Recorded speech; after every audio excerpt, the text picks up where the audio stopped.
प्रिय विद्यार्थियों, नमस्कार। सूरदास के पदों में अब हम आज मुरली महिमा के बारे में पढ़ेंगे। मुरली महिमा के जो पद हैं वस्तुतः वह व्याज स्तुति अलंकार में है। मुरली को गोपियाँ अपने सोतन के रूप में देखती हैं और उन्हें लगता है कि कृष्ण मुरली से ज़्यादा प्रेम करते हैं, हमारे से नहीं। कुछ ऐसी ही मुरली की महिमा इस पद में उजागर हो रही है। हम देखते हैं कि एक सखी अपनी दूसरी सखी से किस तरह से उस मुरली का वर्णन करती है। वो कहती है कि मायरी मुरली अति गर्व काहू वदती नहीं आजो, हरि को मुख कमल देखी पायो सुख राजू। सूरदास क्या कह रहे हैं यहाँ पर?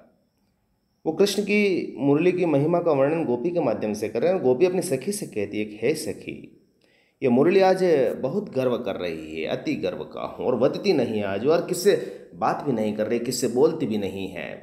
अपने आप को यह बहुत महत्वपूर्ण समझ रही है। इसने क्या कर रखा है? यह हरि अर्थात कृष्ण के कमल मुख को देखकर बड़े सुखपूर्वक उनके पास बैठी हुई है और उनकी छत्र छाया में है। यानी वह कमल मुख को देखकर सुख प्राप्त कर रही है और इसी कारण से अपने आप को घमंडित कर दिया है और गर्व से कारण दूसरों से बात तक नहीं कर रही है। यही देखकर मुझे पीड़ा हो रही है। और उस मुरली ने क्या किया है कि बैठित कर पीठी दीठी अधर छत्र छाही राजति अति चंवर चिकुर सुहृद सभा माही। आप देखिए इस मुरली ने क्या कर रखा है कि हमें देख करके पीठ की तरफ पीठ कर लेती है, हमारी ओर पीठ कर लेती है और कृष्ण के अधरों की तरफ मुख कर लेती है। बड़ी अजीब स्थिति है। हमें देखते ही पीठ कर देती है, यानी हमारी उपेक्षा करती है, और अधरों की छत्र छाया में बैठी रहती है, यानी कृष्ण के मधुर अरुणिम अधरों की छाया में वो बैठ जाती है और हमारी तरफ पीठ कर देती है। तो यह एक तरह से उपेक्षा और पीड़ाकारी भाव भी है। और इसके अलावा उसके पास क्या क्या है? राजते अति चमर चिकुर, बड़े चिकुर जो हैं कृष्ण के गाल और उस पर लहराती हुई जुल्फें, जिनके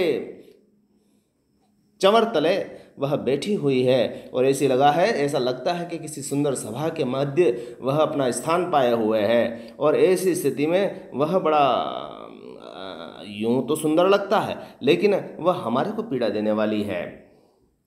सुंदर मुख रूपी सभा के अंदर बैठी हुई है, बालों की लटे चंवर डुला रहे हैं, कितना सुंदर रूप है। उसके प्रभाव से क्या होता है कि जमुना के जल ही नाही जल्दी जान देती, सुरपुरते सुर विमान यह बुलाई लेती। इसकी इतनी महिमा कितनी है, यह मुरली कितना प्रभाव रखती है, इसको देखो आप कि जमुना नदी का जल भी मुरली की धुन सुनकर के उमड़ पड़ता है। जमुना के जल ही ना है जल्दी जान देती, और वो तो ऐसा प्रतीत होता है कि जैसे कोई सागर उमड़ रहा हो, अर्थात यमुना नदी समुद्र के समान दिखाई दे रही है, यानी यमुना भी उसके प्रभाव में उमड़ घुमड़ करके उस ओर आती है। यह देखकर बड़ा विचित्र स्थिति लगती है कि इस मुरली की महिमा कितनी है। और इतना ही नहीं, सुर पुरते सुर विमान यह बुलाई लेती, इसका प्रभाव इतना है, इसकी धुन का प्रभाव है कि देवलोक में देवताओं को देव विमान में बैठकर भूमि पर आने के लिए व्याकुल कर देती है, उन्हें बुला लेती है। जब ये गाती है, बोलती है, सुर निकलते हैं इससे, तो देवता व्याकुल हो जाते हैं, सुरलोक से विमान में बैठकर पृथ्वीलोक की ओर चले पड़ते हैं, इसकी ओर आ जाते हैं। ये देखकर बड़ा आश्चर्य होता है कि इस मुरली की महिमा कितनी है और कृष्ण ने इसको कितना बड़ा स्थान दे रखा है। आगे कहती है वो सखी को कि स्थावर चर जंगम जड़ करती, जीती जीती विधि के विधि में टिकरती अपनी नई रीति। ये मुरली अपने धुन में स्थावर यानी स्थिर रहने वाले, चलने वाले, जंगम सभी को प्रभावित और मोहित कर लेती है।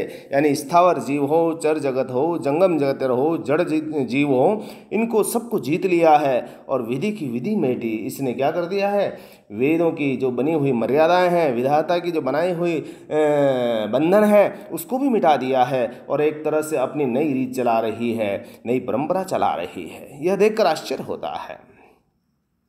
बंसी बस सकल सुर सुर नर मुनि नाग, श्रीपति हूँ श्री बिसारे, याहि अनुराग। और हालात यह हो गए हैं कि लक्ष्मी के स्वामी विष्णु लक्ष्मी को भी इस अनुराग के वशीभूत करके भूल जाते हैं। इसके वंशी के वशीभूत में सारे देवता, नार, नर, मुनि, नाग और यहाँ तक कि लक्ष्मी भी इसके वशीभूत होकर के अपने दूसरे परंपराओं को भूल जाते हैं और श्री कृष्ण पर अनुरक्त हो जाते हैं। कृष्ण की अनुरक्ति ही नहीं, इस मुरली पर अनुरक्त हो जाते हैं। इस मुरली ने अपूर्व महिमा का वर्णन इस पद में किया गया है और इस पद में वर्णन करने के पीछे सखी को बता तो रही है कि इस मुरली ने कृष्ण पर अपना प्रभाव जमा लिया है, लेकिन परोक्ष रूप से यहाँ पर मुरली की महिमा ही मंडित हो रही है। एक तरह से व्याज स्तुति है, निंदा के बहाने उसकी प्रशंसा हो रही है कि कृष्ण की मुरली की कितनी बड़ी महिमा है। इस पद में अनुप्रास अलंकार की योजना हुई है, ब्रज भाषा का सुंदर प्रयोग हुआ है, माधुर्य गुण की योजना है। हम अब अगले पद की ओर बढ़ते हैं। यहाँ पर भी मुरली की महिमा इसी तरह से व्याज स्तुति में हुई है और यहाँ पर भी कृष्ण की मुरली की महिमा का वर्णन वही एक गोपी है जो अपनी सखी से कहती है और किस प्रकार से कहती है कि मुरली जो है अब गोपाल को बहुत अच्छी लगने लग गई है और इसी कारण से वह अब उसको बार बार नाच नचा रही है और इसके परिणाम स्वरूप हमारी तो उपेक्षा हो ही रही है। तो एक सखी अपनी गोपी से कहती है, एक गोपी अपनी सखी से कहती है कि मुरली तो गोपाल ही भावती, यानी मुरली अब गोपाल को बहुत अच्छी लगने लग गई है। सुनिरी सखी यद्यपि नंदलाल ही नाना भांति नचावती, मुरलितौ गोपाल ही भावती। और जब से मुरली ने उस गोपाल पर अपना आकर्षण स्थापित किया है उसके बाद क्या हो गया है कि नंदलाल स्वयं उसके इशारों पर नाचने लग गए हैं। यहाँ पर आप देख सकते हैं कि किस तरह से वो महिमा निंदा के बहाने कर रही है कि मुरली उस नंद अर्थात कृष्ण को नाना तरह से नाच नचा रही है। सखी देखो तो सही, और क्या करती है आगे भी सुंदर वर्णन है उसका दृश्यमय, जहाँ वो नटराज कृष्ण के रूप में अपने आप को देखें कि राखती एक पाई ठाड़ो करी, अत्यधिकार जनावती, कोमल तन आज्ञा करवावती, कटी टेढ़ी वे आवती, मुरली तो गोपाल ही भावती। राखती एक पाई ठाड़ो करी, एक पांव पर वो उसे खड़ा करके रखती है और अत्यधिकार जनावती, और इतना अधिकार जताती है कि कृष्ण उसकी उपेक्षा नहीं कर सकते। अर्थात जब वो बांसुरी बजाते हैं तो उन्हें एक पैर पर खड़ा रहना पड़ता है। आपने कभी कृष्ण की भंगिमा देखी होगी, जब वो मुरली बजाते हैं तो वो एक पांव पर खड़े रहते हैं और दूसरे पांव का केवल एक अंगूठा टिकता है धरती पर। और क्या करती है, कोमल तन आज्ञा करवावती, कटी टेढ़ी वे आवती। और कृष्ण जैसे कोमल तन वाले कमल नयन से वो क्या करवाती है, अपने आज्ञा का पालन करवाती है। उसके परिणाम स्वरूप उनकी कमर भी टेढ़ी दिखती है, यानी जिस समय वो बांसुरी बजाते थे उनकी कटी टेढ़ी हो जाती है, एक पांव पर खड़े होते हैं। तो इस भंगिमा का सूरदास ने बड़ा सुंदर ढंग से वर्णन किया है कि और किस तरह से वो अपना अधिकार के वशीभूत होकर के उन्हें नाच नचा रही है। यानी कृष्ण की महिमा तो है ही, साथ साथ उसकी मुरली की महिमा का वर्णन भी यहाँ पर बड़े सुंदर ढंग से किया गया है। आगे पढ़ें कि अति अधीन सुजान कनोड़े, अति अधीन सुजान कनोड़े, गिरिधर नार नवावती, अपुन पोड़ी अधर सज्जा पर, कर पल्लव पलुटावती। अब क्या हो गया है, कमर टेढ़ा तो उसका हो गया है और कृष्ण की मुद्रा को ऐसा देखकर लगा है कि मुरली के इतने अधीन हो गए हैं कि वो लज्जा के वश अपनी गर्दन झुका देते हैं और गिरिधर नार नवावती, और उसके सामने झुके हुए से दिखते हैं। खुद तो वह उसे अधर शैया पर लौटी रहती है, यानी मुरली जो क्या करती है, कृष्ण के अधर रूपी शैया पर सो जाती है और कृष्ण का जो हाथ है वह पल्लव के समान है और हाथों से अपने पैर दबवाती है।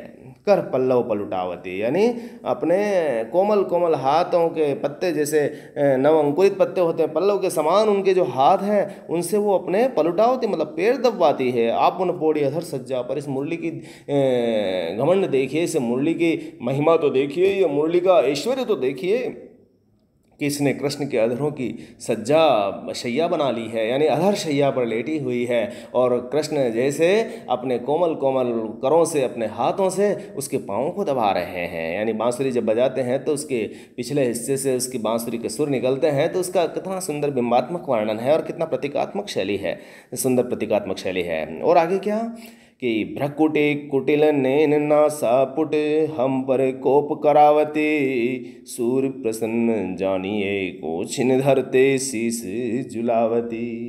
यानी सूरदास कहता है कि कृष्ण प्रसन्नता का अनुभव करते हुए इस वंशी के समक्ष सिर तो झुकाते रहते हैं, लेकिन अपनी भ्रकुटियाँ और कुटिल नयन नासापुट जिस तरह से बजते हैं, दिखते हैं, तो जिस समय वो सुर में होते तो ऐसा लगता है कि भ्रकुटियाँ और कुटिल आँखें, नासा के पुट हम पर कोप कर रहे हैं। यानी उसकी भंगिमा ऐसी हो जाती है कि जब सुर प्रकट हो रहे होते हैं तो वो हमारे पर कोप करते हुए नजर आते हैं। सूरदास प्रसन्न जाने को छिन धरते शीस डुलावती।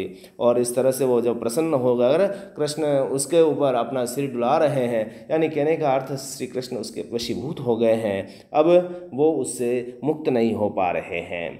तो इस तरह से मुरली को कृष्ण ने, किस तरह से मुरली ने कृष्ण पर अपना महिमा मंडन कर लिया है, उन्हें वशीभूत कर लिया है। इस पद में भी आप देख रहे हैं कि सोतिया डाह है और कृष्ण की मुरली की महिमा का वर्णन है।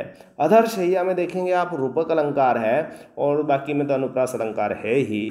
ब्रज भाषा का सुंदर प्रयोग आप इसमें देखा है, माधुरी गुण की व्यंजना भी है, श्रृंगार रस एक तरह से आप इसको मान सकते हैं, क्योंकि एक मुरली के बहाने कृष्ण के सुंदर श्रृंगार का वर्णन हुआ है। तो आज हमने मुरली महिमा के इन दोनों पदों को देखा है। आप इनकी व्याख्या कीजिए और समझने की कोशिश कीजिए। कल हम इसके वियोग वर्णन को हम देखेंगे। बहुत बहुत धन्यवाद।